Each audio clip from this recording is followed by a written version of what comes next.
to another election edition of Today in Woburn. I'm your host, Samantha Stone, and today we have mayoral candidate Michael Concannon join us. Welcome, Michael. Hi, Samantha. How are you? Good morning. I'm good. I'm glad to have you with me today. Yesterday, when we were taping an episode, we had a wasp interruption in my office, and we have still not found and killed the wasp. And so I am now not going back into my office until hunters has succeeded in getting rid of it. I don't blame you. You had a big milestone yesterday. You dropped your daughter off at college, and I almost want to cry for you. It's cries of both excitement and wonder, and also a little bit of sadness. How you doing, Dad? All of that and more. Katie is our youngest of five. We previously dropped off the four boys at their various colleges. It's always tough, but I'll admit this one was a little tougher. Fortunately, she's not far away. So I was joking that I told her I could easily stop by each afternoon for lunch if she wanted. She told me, no, that's not going to happen. She needs to, spread her wings at all. But it is comforting to know that she is close by in the event of, some need. So we're wishing her the best. We think she's well prepared. She's a great kid. And we think she's going to do great. So we're trying to stay positive and focused and grateful. And we're just wishing her the best. So, Michael, let's talk a little bit about, since we were talking about family, dropping off your daughter, and I hope you have something romantic and special planned with your wife, with empty nest, and have some fun with it. I'll have to now after she sees this. Sorry, I apologize. It's all my fault now. But one of the things that, folks have asked me about to ask you about is you have family members and children stuff who are in the fire department, for example. Yes. And obviously that gives you a helpful perspective on things, but it also could create a conflict of interest in contract negotiations. How do you avoid that conflict of interest, or how do you plan to handle that should you be elected mayor? Sure, that's a fair question, and it has been asked before. First, I'll say, obviously, like any parent, I am proud of my children who have chosen career paths of service. Not something that I push them towards. Obviously, my background in public service on the state police, they saw, what it was like, the good, the bad, all of that, and ultimately they have chosen those paths, and I'm very proud. Obviously, serving as mayor, there is the potential down the line for some sort of conflict or appearance of conflict, and I am well prepared for that. I have been serving on the council for 10 years, and I have had family members who have been in city government during that time, and I've been very cautious and careful to avoid even the appearance of impropriety. I value my reputation. I think I built a strong reputation. I value my character. I try to conduct myself to the highest levels, and I would continue to do that. I would say that I have had conversations with the State Ethics Commission in the past, and as recently as this spring, when I made my decision to run. And although they don't engage in hypothetical guidance, we did talk through some of those scenarios. And ultimately, at the end of the day, it's what you'd probably expect, that a person serving in government cannot put the personal interests of their family member ahead of the city's interest. And I can assure you that would never happen. The phrasing that they use in the state ethics laws has to do with particular matters regarding financial interests. So I would be very careful to avoid any particular matters involving financial interest of any of my children or any relative in government. A good example of that would be if one of them was up for a promotion, which would obviously yield to a salary increase. I would recuse myself completely from that process. It's happened before in the city where others have done that and it's worked fine. That would be my plan. In terms of contract negotiations, I have to say that I don't really think we need to have the mayor of the city deeply involved, sitting across the table every day, talking about the details of contract negotiations. I have confidence that we have people in this city in the Human Resources Department, the city solicitor, our department heads. We have experts in their fields who know these things very well. It's the mayor's responsibility to set the parameters of a contract negotiation. Obviously, there are fiscal realities. There's only so much money that could even be on the table during any negotiation. And then there are some working conditions matters that often come up during negotiations. I would set parameters, but I would not be involved in the particular matters that might actually impact the financial interest of a family member. And I think if you look around the state to some of the other mayors, you'll see that they are not intimately involved in those details. They set the tone, and they have their experts deal with the details. And it would be my goal that instead of waiting every 3 years to deal with 50 or 60 different issues and having everything be a battle, my goal would be to resolve those issues as we go through strong relationships and open communication with the union representatives, the department heads, and the members themselves, so that if something came up in year one and we could address it, we would. So it wouldn't be sitting in the drawer 3 years from now to be the subject of debate and discussion and disagreement. It wouldn't need to be. So my idea is that contract negotiations can be much simpler than they are, much more precise in terms of what's on the table, and that the experts we have in the city can handle those. I will say that I do have a background in contract negotiations. I was on the labor side as a state trooper in the association for 15 years. And then I served on the management side when I was in senior management in the state police. And I know how contract negotiations can run well, and I know how they can run poorly. And it's my goal that we never see what we just saw in terms of contract negotiations in this city. We start out with a relationship of respect and appreciation and value, and we narrow down the issues to the ones that matter most and pick off the minor ones as we go. You won't see the drama that we just saw. But to answer your question in a nutshell, I pledge to do everything I can to avoid even the appearance of impropriety when it comes to the fact that any of my children might be employed by the city. First of all, I'm so grateful that you raise children who want to serve. We as a community are better for that, and we're grateful. And thank you for your detailed answer. I do think it's important for people to understand what really means behind when you're saying that.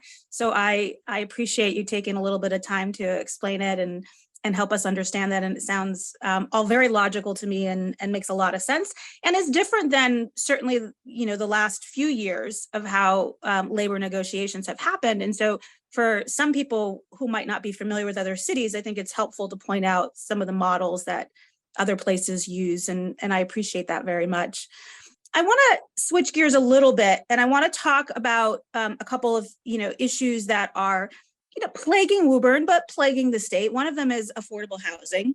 Woburn, one of the things that actually drew me to move to Woburn, now too many years to count, I'm not going to say it anymore, it makes me feel old. And I've been here long enough at this point. I've lived here longer than I haven't lived here. So it's home for sure. But economic diversity was important to me. I wanted to move to a community that had people of lots of different backgrounds and lots of different things. Economic diversity wasn't the only thing, but it was one that was valuable to me. I loved that we had starter homes and big homes. I love that we had sort of a span of rental income for lots of reasons outside of your control or the city's control directly. We really are living with not truly affordable housing. And even though new developments are following the letter of the law, the spirit of affordable housing doesn't always come through with some of those luxury things. As mayor, what are some of the things you think we can do or should consider doing to help protect those who are struggling with dramatically rising rents and struggling to be able to afford a home in our community? Sure. And I sympathize with the folks who like to live in Woburn or would like their children to come back and live in Woburn, and they find it taxing in terms of affordability. I have, as you said, 5 children, and I would love someday for all 5 of them to be able to live in my neighborhood, certainly in my city. And right now, that's difficult. I have one son who bought a house in Tewksbury. He basically couldn't afford Woburn right now. So I do sympathize. I understand that. And as you say, there's only so many things we can do here in a city to make that all happen, the affordability of housing. We have tried, as you said, to certainly comply with the law and make sure that we're at least including an affordable housing component into any new developments in the city. Obviously, there are people who own land and they have the right to develop that land. And they have the right to develop it to the extent that they can to maximize a profit. But there are also, things that the city can do to ensure that there's at least a component of affordability. And I think we've done those. We actually increased above the 10% threshold for a period of time to 15% requirement of affordable housing in some of our developments to ensure that we got over that 10% threshold that is, can be problematic sometimes when you're exposed to a 40B development, for example. I think the best thing that a city or a town can do to try to help with this is to create an environment where development can happen. Obviously, it needs to be measured and it needs to be managed, but create development, maintain the attractiveness of the community in terms of low taxes and high services. And I think we are doing that here in Woburn. Obviously, we can do more. We can always do better. But at the end of the day, there is the difficult reality that sometimes, as in the case of my son, you may not be able to live in the community you'd like to right away, and you may have to make your way back at some point. And again, I feel that pain, wishing that all 5 of my children could live within a square mile of my house. Maybe not in my house anymore, but nearby, right? Thank you for that. I appreciate the answer there. One of the things I was reading through your questionnaire that was published through Woburn Welcomes, which was really helpful. Thank you for participating in that, and thank them for asking some good and thoughtful questions. Right. One of the questions I wanted to follow up with you on is the question around diversity and inclusion. And you had given a very thoughtful answer. I won't read it. People should go and read it. But that you didn't feel, while you supported the goals of diversity and inclusion, you felt the best approach to doing that did not mean to assign or create a position for it. And a lot of organizations create a position to sort of catalyze movement and move things across the function. So in absence of a position that does that, what are some of the goals that you might set or the accountability you might set to still meet those standards without creating a new position for the city? Sure, and I won't read or recite the whole answer now either. I would encourage folks to take a look at the Woburn Welcome Survey as well as the Woburn Teachers Association survey and gather as much information as they can on the candidates' positions. You alluded to my explanation. I mean, the goals and the value of making sure that everybody here in Woburn is included and treated fairly and has an equal opportunity to avail themselves of whether it's a city position or a place in our housing. I absolutely embrace those ideals. This whole nation is based on the concept of equal opportunity. Everybody should have a fair shot. And I will lead from the top down to make sure that that happens. What you had referenced was one quick analogy that I used in my answer. I think it's helpful, so I'd like to just share it now. As you know, and probably many of the voters know, I was a state trooper for 26 years, and I watched a lot of the new and different philosophies and ways of policing come and go, and I saw some really strong fundamental philosophical approaches that in some cases we may have missed the mark on implementing. One of them was the concept of community policing. Now we hear that a lot. And what it truly means is that every person in the department, the Woburn Police Department or the state police, embraces the approach to how to police the community and how to involve the community in those decisions. So it's a mindset. It's a way of doing your job. It's not a thing you do on every third Tuesday at noontime. You do it 24/7. It's embedded in your mind and your mindset, and it's the culture that's created to deliver that service. And clearly, the notion of community policing is what we want to embrace.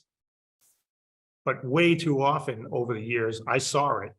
I saw departments say that they were going to embrace that value, but weren't really interested in doing all the hard work that's necessary to embed it into the culture. So what they did is they created the third office down the hall, the Office of Community Policing, and they staffed it with 1 or 2 people, and they were the community policing officers for the community. Totally misunderstanding the point of what community policing is. And it happened over and over again. And it's a failure, and it's a missed opportunity. Maybe out of ignorance, or maybe a decision not to do the hard work and take the easy way out. So my answer to that question came from that experience. I want this community to be as inclusive, welcoming, open. I want everybody here to have an opportunity to experience what Woburn has to offer. And it would be my job as mayor to make sure that that culture is instilled top to bottom. I would manage that and lead through our department heads, conversations with the unions, in any type of hiring or delivery of service, any of those major decisions. That concept would be at the forefront. And that's how I would intend to lead the city of Woburn, from the top down, setting the tone.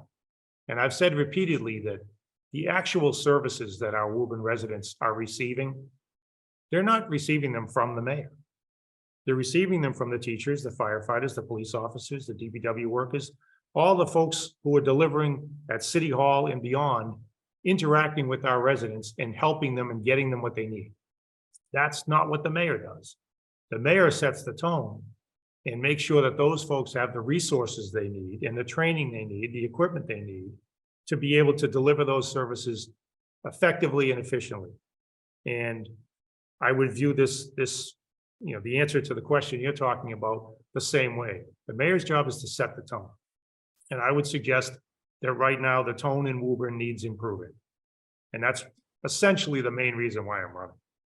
Well, thank you for that detailed answers. I hesitate to ask this next question because I don't want it to feel like an accusation to you. I don't think the people who have brought this question to me intended to be any specific candidate or anything, but we don't shy away from hard questions, and neither do you. So I'm going to ask it anyways. There is a sense that if you want to participate in government in Woburn, or at least portions of it, you join the Lions Club. That the Lions Club runs the city. And I will say that that isn't necessarily said with love or affection or goodness, not to take away from people who are in the Lions Club who do a lot of good work in our community, some of which who happen to work in government. But it's a sentiment that was brought up quite a lot to me, and I wanted to ask you about that sentiment, kind of get your feel for, do you think it's true or not? And if it is true, what do we do about it?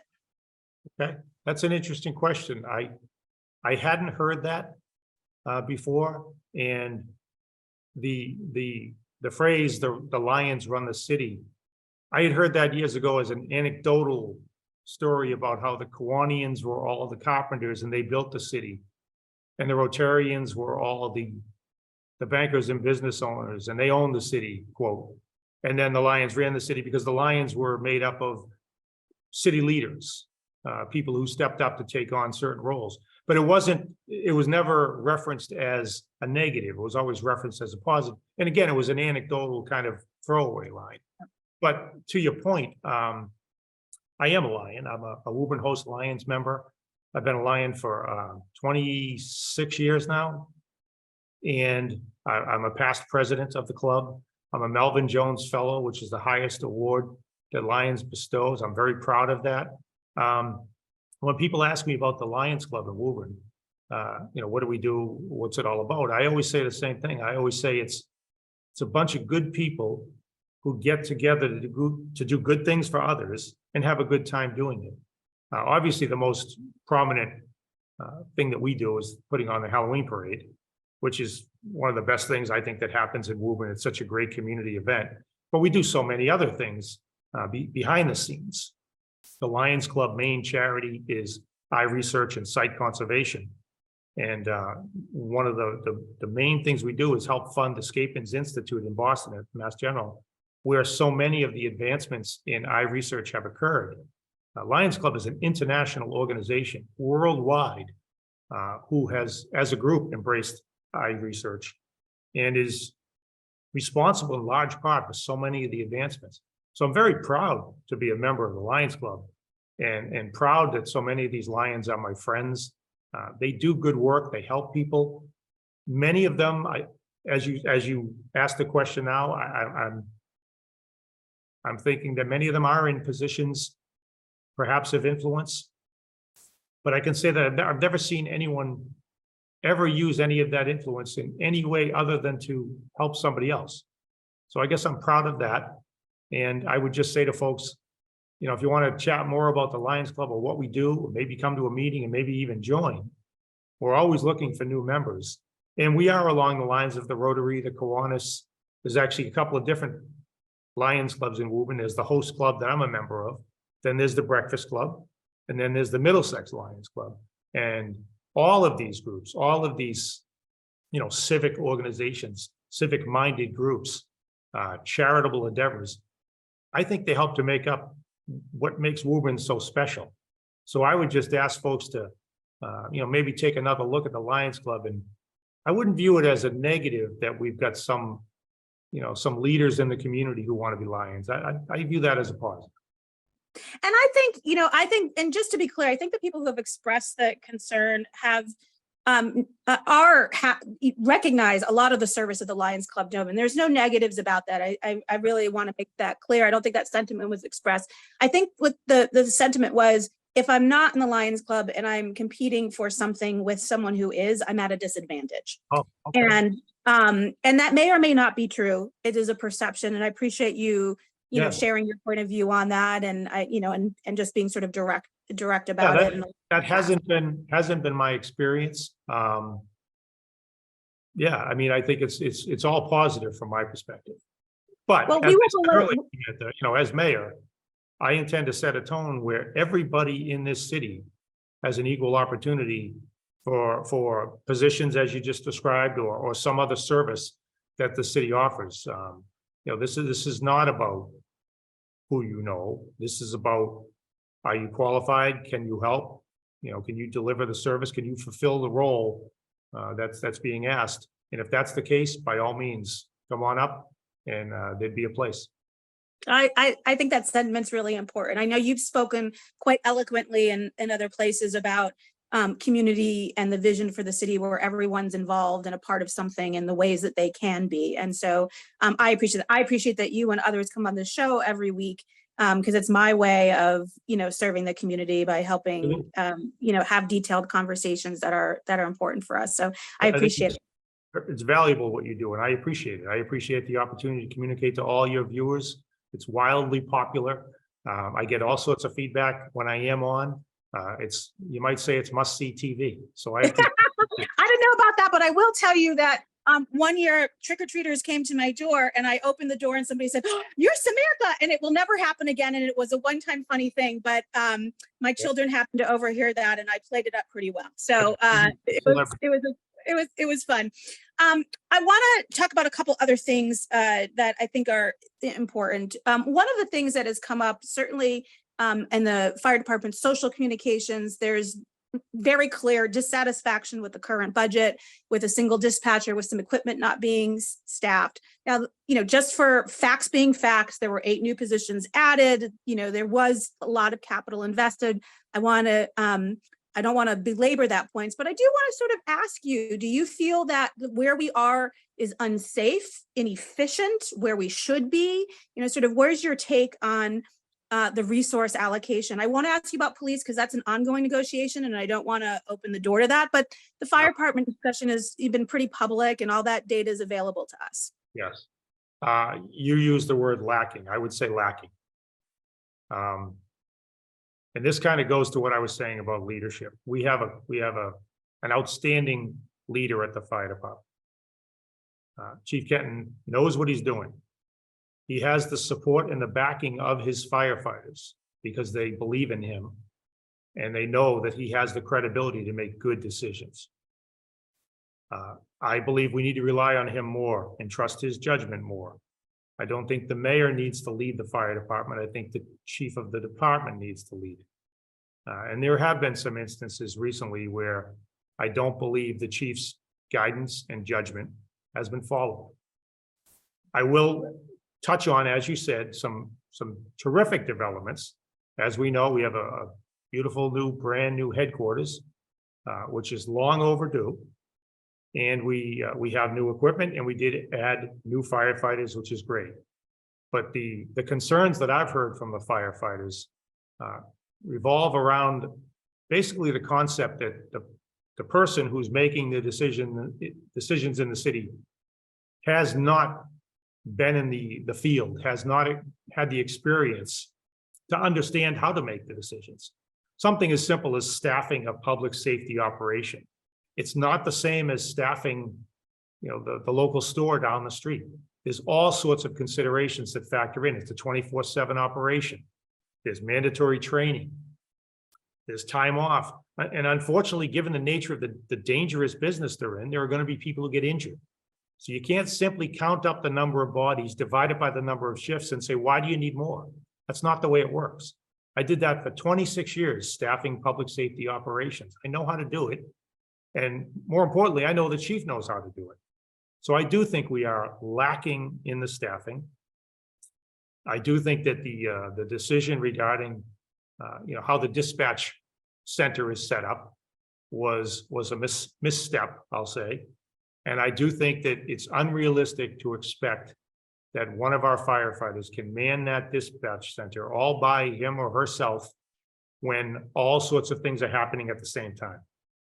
It's not fair to them, it's not fair to the city, and it's shortchanging the quality of service that our residents should expect and should get. So I do think we need to remedy that. And I don't think this is a case of people squawking about something that isn't accurate. These are accurate and legitimate concerns that need to be addressed. And we have a fire chief who's fully prepared to address them if we let him.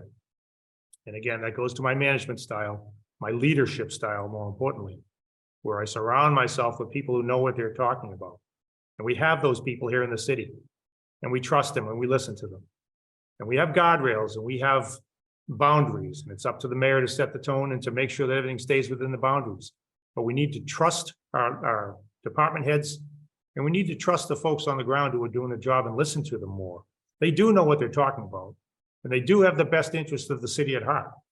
And I'll tell you that my conversations with the union representatives from almost every union in the city, these concerns don't revolve around money. They revolve around respect, communication, being valued, having their opinions heard, a little bit of faith and trust in them that they actually do care about doing the right thing and they know what they're doing. That's how I would lead the city. So to your point about the fire department, let's listen to and trust our chief a little bit more, because I know he listens to his members. Yeah, thank you for that. I have two retired brother-in-laws who are retired firefighters. So whenever I hear these things, I'm also, I think I over err on the side of caution and things, and because I just know their experiences and how hard they work, as do the DPW in our city, as do the folks who work for Woburn.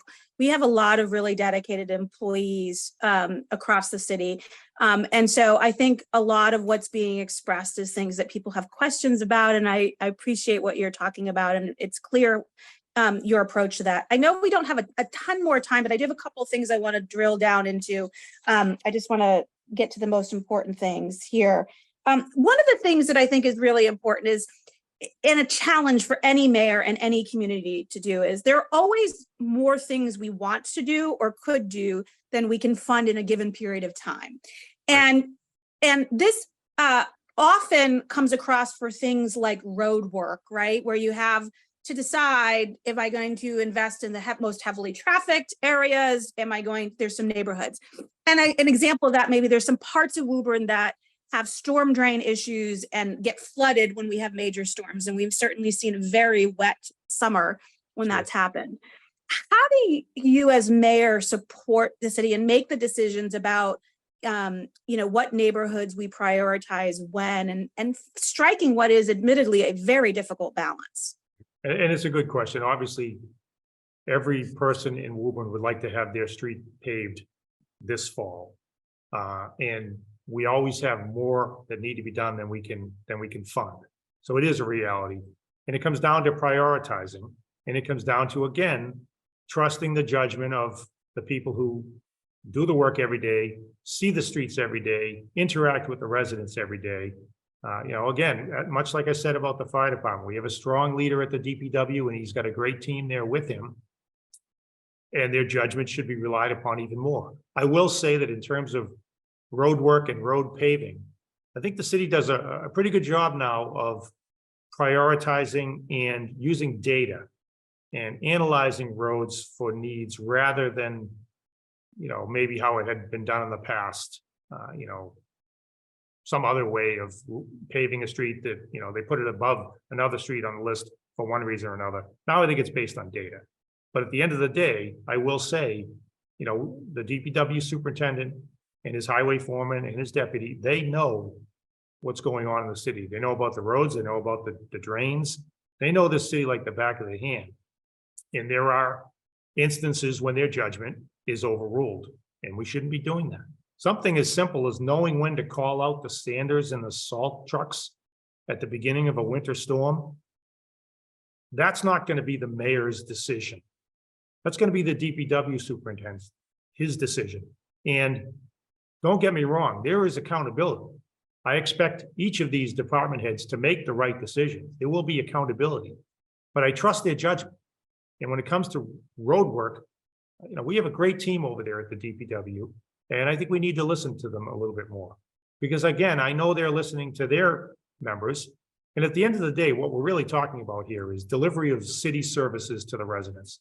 This isn't simply a matter of making the city employees happy or feeling good. That's not what this is about. This is about the end game, the delivery of services to the residents. And it's been my experience over 26 years of leading people versus managing things. Leading people, when you create a positive environment, a positive culture, where the people delivering the service feel like their opinion, their judgment, their experience actually matters and is being listened to, you get a better delivery of service to the residents. That's what this is really about. Creating a culture from a leader on down where people feel like they matter and what they do has value. And at the end of the day, you will get a better service from them. Thank you. I have one more question before we wrap up. Woburn is very fortunate in many ways in that we have a pretty good commercial business tax base in addition to residential communities, which allows us to keep residential tax rates low and attract jobs and do all kinds of good things. As mayor, what role does the mayor's office and sort of city government overall play in creating an environment that is healthy for those businesses, in particular, some of the smaller businesses that hope to serve our community? Sure. The biggest role, again, is setting the tone that here in Woburn, we have a healthy balance of commercial and residential. We are welcoming to businesses that want to come to Woburn and employ folks and want to contribute to our tax base. But we also have to affect the balance between the quality of life for the residents. We don't want so many businesses to open up in Woburn that you can't drive from point A to point B, in less than an hour. So there's that balance we have to strike. And I think that's a partnership between the mayor's office, the city council, business community, residential advocates. I think that's something that we do. We do it each year, and we try to strike a healthy balance when we set the tax rate. And we do it on a daily basis when we're speaking with businesses who may want to come to the city. We did recently bring on board an economic development coordinator who's doing a great job. She's out and about getting to know folks, getting to understand, all the moving parts here in Woburn. And I think that's a key piece. I think, again, another department, if not a department head, a department, member whose experience and judgment should be listened to. But I will use that word one last time, again, balance. We need to have a balance here. And each time at tax time, we as a community, through our city council, with the guidance and advice of the mayor's office and the assessor's office and the board of assessors, we have to set that tax rate at what we think is a fair balance between what the commercial and the businesses are getting by being located here in Woburn versus what the residents have to put up with having those folks here. And the reality is right now, we have tax classification that shifts towards the commercial and the business, which is a good thing. And as long as we continue to do that fairly, we'll continue to have businesses want to come to Woburn, help expand our tax base, and offset the tax burden for our residents.